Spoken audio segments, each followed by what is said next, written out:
This is the Star Wars The Last Jedi 6-inch Black Series Elite Praetorian Guard. I have a bunch here with me. We have two versions of this figure.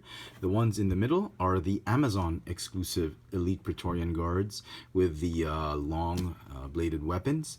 And the ones on the sides or the flanks are the regular retail versions of the Elite Praetorian Guard with the short bladed weapons. And before we begin, let's take a quick look at the packaging. Here is the regular retail release of the Elite Praetorian Guard number 50 from Wave 2, The Last Jedi, 6-inch Black Series figures. And this is the Amazon exclusive Praetorian Guard, which I picked up one from Our Toys and one from Kramer Toy Water, and there is no number, with heavy blade, as you can see, because it is an Amazon exclusive and it comes with a mailing box.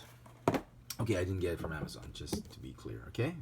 I got it from those two hobby shops I mentioned, and they are magnificent. I love these guards, and obviously they are the new Emperor's Royal Guard, but since we don't have an Emperor, we have the Supreme Leader Snoke. It'd be funny to call him the Supreme Leader's Royal Guard. So Elite Praetorian Guard is pretty cool. Okay, so let's just get rid of one of each. Okay, as you can see, they are relatively the same figure. The big difference being just the head sculpt. The regular release has a smaller helmet, while the looks more like a sentry or a guard. This one, the Amazon exclusive, looks more like a knight that's on horseback with the bigger helmet. Obviously, the weapons are different. The regular release has the sort of tribal spear, bladed or Japanese. It looks Japanese actually.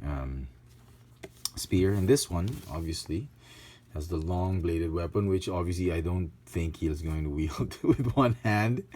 More likely it's going to be wielded with two hands. And he's got this poking weapon, which I'm not entirely sure if it's a sword or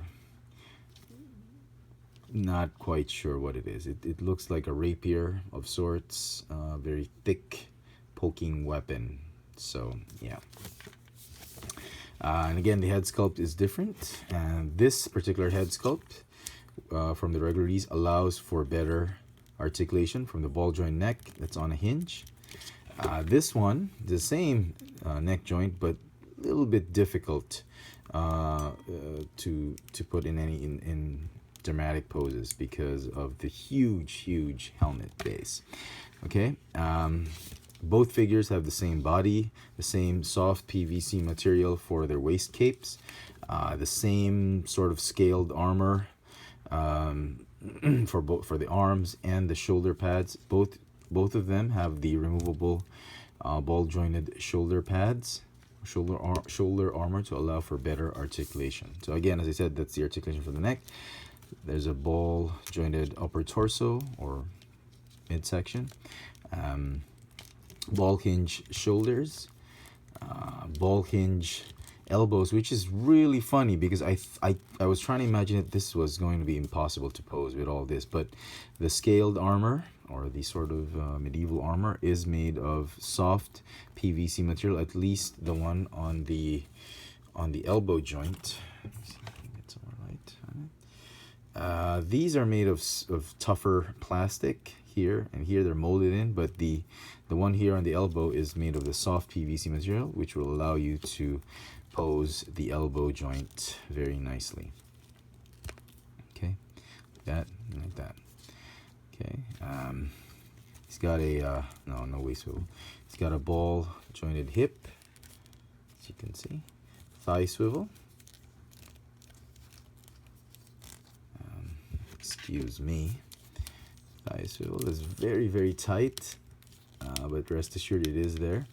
Double jointed knees that go up there. A nice little knee pad right there, or knee armor. It's got ball hinge ankles with the rocker joints. Okay, paint apps for both figures, amazing. They're very shiny, glossy, type of material, of paint that they've used.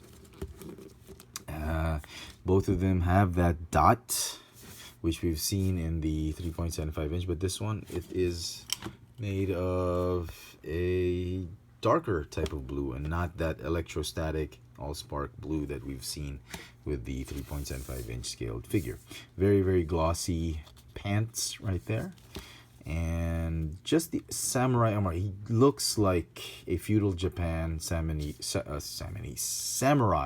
warrior, and I guess that's where the weapons come from. That's where the inspiration comes from, the Japanese samurai. So very nice. My biggest puzzle with this is, how is he gonna see with that kind of helmet? Is it slotted? I mean, is there some gaps between those that will allow the wearer to see, or is it like an electronic display, much like Iron Man's helmet? I have no idea. I mean, this new trilogy just started with a Guavian Enforcer with that weird helmet. Now we have this. The aesthetics are amazing, but functionally, I'm not quite sure how it's gonna work. But nevertheless, both versions are amazing. If you can get them, definitely get them. And I hear Snoke has 8 Praetorian guards. Not a very bad army building figure, and I absolutely love it. It's gonna get a 10 out of 10 for me. Fantastic. Really, really nice. Love to pose these figures. I had a blast playing with them, and I'm looking forward to seeing them in action in The Last Jedi, and I hope they kick some serious butt. So very, very nice. Big thanks again to Kramer Toy Warden and Our Toys for these figures.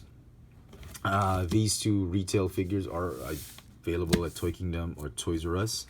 I don't know if they still have any. They sold out like first day on the shelf. So best of luck to everybody trying to look for them. If you're in Manila, in the Philippines, the best bet is to get them at hobby shops, because retail stores are most likely won't have them. Anyway, hope you've enjoyed this little video review. This has been the Star Wars in the 6-inch Black Series Elite Praetorian Guard retail version and the Amazon exclusive version with the heavy blade. Thanks for watching.